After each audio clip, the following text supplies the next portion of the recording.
Hey everybody, it's Thor's Day. Although after Endgame, you know, shouldn't this be America Day, right? Because, I mean, Captain America picked up Mjolnir, so that should just be, like, why even do we recognize Thor anymore, okay? Captain Day. Captain America Day. I'm in a weird place. I'm on board. What? I'm on board with that. You're on board. You're on the floor, Reece. He sits on the floor during... Gang! You got me. You got me. His true allegiance has now been announced. Reece is part of Floor Gang. He sits on the floor during Hot News, and he shouts random obscenities at me that we have to edit out every single time, and I have to do retakes. Bitch. All right, well, let's go ahead and edit Reece out now, because I'm going to talk. I'm the big boy in this room. Let's talk about AMD, because there's a new report coming out that in order to subvert the launch of the 10 series by Intel, which happened yesterday, in case you weren't familiar, they officially went on sale. All of the reviews came out. The 10 series is basically the 9 series on steroids with a little bit of few changes here and there.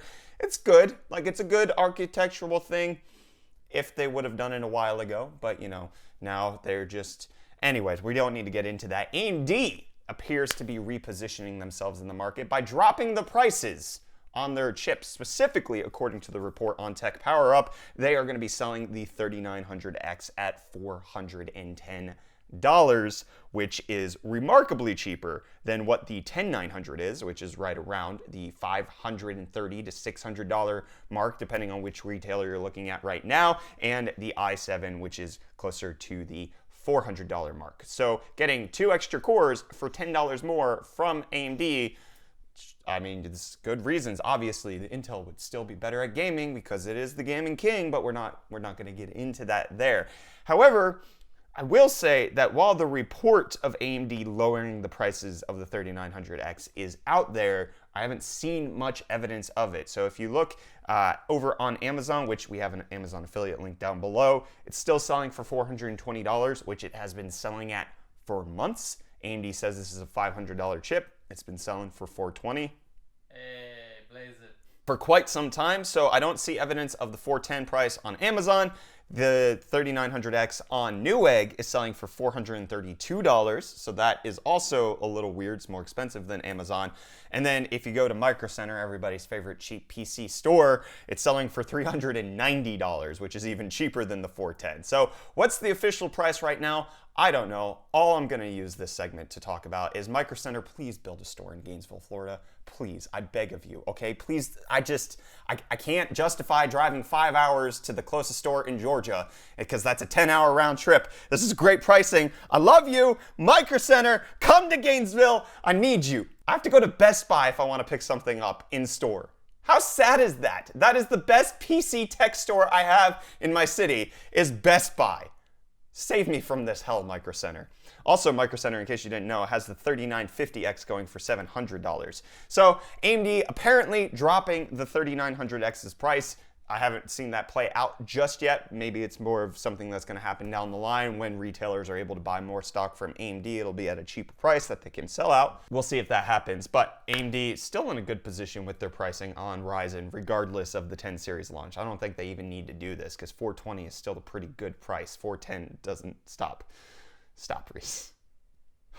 He stopped me from talking about what I want to talk about. But I'm not going to stop talking about AMD doing weird things with their motherboards. We talked yesterday about how the whole B450 Zen 3 controversy is going on, and it's all just a giant clusterfuffle. Well, there's even more confusion being added in because BioStar has come out and officially announced and put out the press on their B550 motherboards, but that gave us some interesting insight on how PCI Express 4.0 may work on B550 because it may be that Renoir won't have PCI Express 4.0 support despite those being Zen 2 CPUs with the Vega graphics. So it would only allow it to have PCI Express 4.0 on regular AMD Zen 2 chips and not on the Renoir. However, this isn't officially confirmed. It's just a little weird. It does appear that Renoir would have an increase over the previous APUs because it would get a full 16x slot, whereas the 32 and 3400G were only limited to 8x slots. So it would be an improvement over the previous APUs, but not quite the level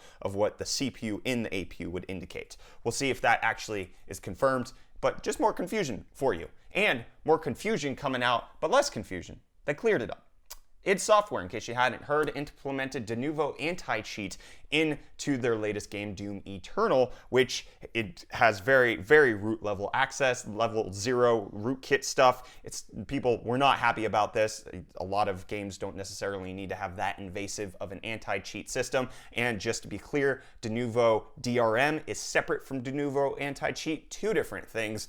They implemented de novo anti-cheat in an update after the fact, which is, I think, where a lot of the outrage came from. And in a Reddit post yesterday, they came out and said that, okay, we are going to remove de novo anti-cheat from the PC version. We're going to look into other anti-cheat options, but for now, we're just going to kind of test and see if PC can go without anti-cheat until we can come up with a better solution that doesn't, have to be kernel level invasion into your actual freaking PC. So this is a win for gamers. It does show id Software's willing to listen. They did say in their Reddit post that they basically were just trying to find the simplest and best anti-cheat software that they could do, and now they see that maybe people would be upset. It's the same reason people are upset with Valorant. Did you uninstall Doom Eternal when you found this out? Let me know down below. And did you uninstall from previous versions of Intel chips? I don't know why. I think I wanted to talk about the Doom thing early because it was more important than the rest of the stuff, but putting this motherboard news next to the other motherboard news would have made more conceptual sense. Bad segues ensue when I mess up the order of hot news, just so you know. Anyways, MSI's B460 chipset series got announced. There you go. B460 real. We talked about BioStar yesterday. Also more Intel stuff. Elmore Labs came out with a video showing that they were able to hit 7.7 gigahertz on all cores on the 10900K, thanks to Asus and Intel and liquid nitrogen. It's fast. I mean, we talked about how the 3100, or was it the 3300X, could hit 6.1 gigahertz. It's child's play. It's pathetic. It's disgustingly weak. 7.7 gigahertz on 10 cores. Bam. Last little bit of Intel news. No, not the last little bit. We got a lot of Intel news. Never mind. Intel's Gen 12 Project Z graphics. Benchmarks coming out. Looks like it's twice as fast as Gen 11, which is currently out in Ice Lake, and looks like it's going to be basically right around where AMD's Vega iGPUs are right now. So Intel's first effort at making dedicated graphics will be on par with where the playing field is. So it's a good entry place. They're not going to smash anybody out of the water, but they definitely look like they're going to be firm competitors, which is good. But what's not good is when Intel sees a competitor and goes, "Hey, got some nice stuff over there. How about I acquire it?" That's so many lip smacks. Intel announcing that they have acquired Rivet Networks, the maker of the killer networking cards, both in Wi-Fi as well as Ethernet. So this basically means, as far as I'm aware, all gaming laptops will come with Intel networking now, because it was either Intel or killer, as far as I was aware. There might be other options out there, but they were less prominent. But yeah, Intel acquiring Rivet Networks to develop new solutions for broader PC connectivity enhancement. Intel just having all of it. Honestly, as long as they bring back what the original killer NIC was, the Bigfoot killer NIC in 2006, look at this picture. You could kill somebody with this. I want PC hardware to start looking like this again, okay? Facts. Dope heat sinks that look like you could do some damage. Give me really, really cool designs that are only there for aesthetics, and then also bring back the old school box art with mascots. That's all I'm asking. Do one retro lineup in everything that you release, okay? NVIDIA, Asus people, okay? With the next RTX 30 series, just give me one retro card. One 2003 design, 2008, I don't care, just do it. But Apple doesn't want to look retro, they want to look future. So they're going to go back to the future with new details coming out about Apple's AR glasses to be called Apple Glass. Now we're going to have some more glass holes roaming the streets because Google Glass, while it costs $1,500, the rumored Apple Glass is only going to cost $499 and will have prescription lens options that will be slightly more expensive. All of this coming out from John Prosser over at Front Page Tech, saying that the announcement will likely take place with the Apple Watch Series 6 and iPhone 12 launch event in September. Them also announcing Apple Glass. This also does coincide with the fact that they picked up Next VR for $100 million, a VR company helping them with augmented reality stuff. which I guess I didn't make clear. The Apple Glass won't just be like cool glasses. They'll be for augmented reality type stuff. But you know what doesn't go on your face? A heat sink. Because actually your face is a heat sink. Skin is a heat sink. Just so a fanless heat sink. This is a segue to talk about how Noctua is reportedly planning on releasing a fanless heatsink later this year. They've showcased this before at Computex 2019. They had a prototype passive cooler. Well, it turns out that they may have a final passive heatsink design that may launch later this year or potentially early in 2021. Noctua obviously doing things very nice. Conveniently, I have Noctua props right next to me. Noctua does good stuff. Now fanless, which is good because their fans are hideous. So obviously they have the Chromax lineup, the LTT stuff. That looked good.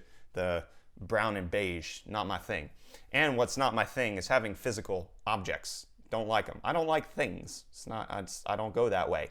Thankfully, Google Fi is now rolling out eSIM support for iOS subscribers so that you don't have to have a physical SIM card and you can activate your iPhone. They actually previously rolled this out to new iPhone subscribers, but anybody who currently had an iPhone on Google Fi, which is a bit bass-ackwards if you ask me, having an iPhone on a Google network, don't like that. But now it's rolled out so that if you are already a pre-existing customer, you can just use the eSIM stuff. But Google also coming out with something called the Smart Braid, which is a smart headphone cable that can just do things based on how you touch it.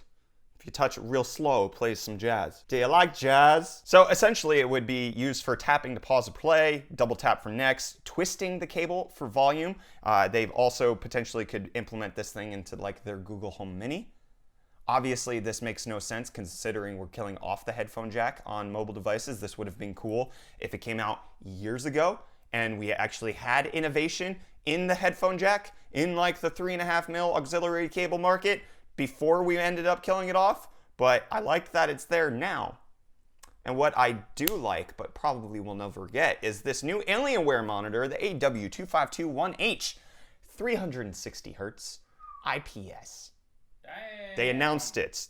They don't have a price. They don't have a ton of details or an actually expected date. But IPS 360 hertz from Alienware coming.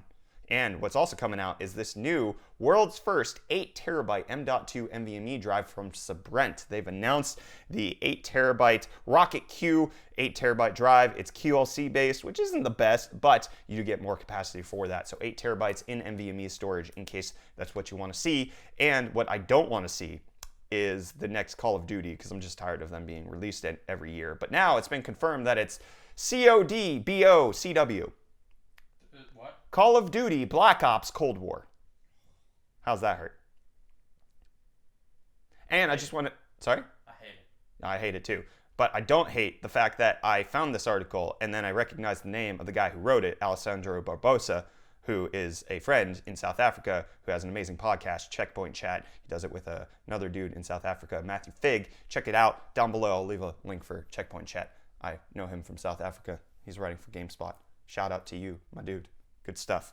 And not good stuff, I guess, from Global Foundries. They are ceasing operations at their Chengdu fabrication facility, which they opened in 2018. Yeah, the municipality said that they invested $10 billion into it, and now it's shut down. This also appears to be in coincidence with the fact that GloFo has announced that it's going to be working on US-based facilities for the Department of Defense, as is TSMC, as is a bunch of others. So I guess, yeah, China just wanted it to shut down, or Global Foundries realized that they probably should shut down before China made them. I don't know. And I don't know if I like this game, but Amazon's free-to-play shooter Crucible is now available on Steam, launched yesterday. It's free to play? It's free to play. Oh. And if you play it before June 2nd, you will get 1,000 in-game credits for free. So apparently Crucible has 10 hunters to choose from at launch. It's a 4v4 battle mode against giant boss hives that spawn throughout the world. And I'm probably maybe gonna play. I don't know. Amazon released a game and it's out. It's kind of cool. You know what Disney released? Disney Plus. But with that, they also released The Simpsons on Disney Plus. And with that, they broke a fix that already existed for streaming platforms for The Simpsons, because a lot of the early episodes of The Simpsons were 4:3 aspect ratio.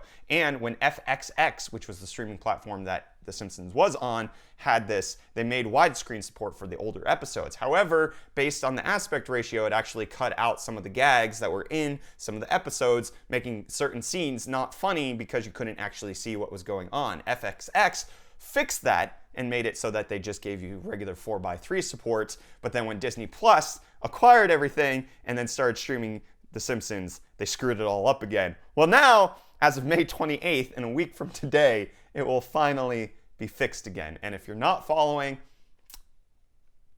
eat my shorts. Because I'm done. The episode's hot news is over. But done. Gone. But done. With it Thor's Day, no more. Captain Day. Hey.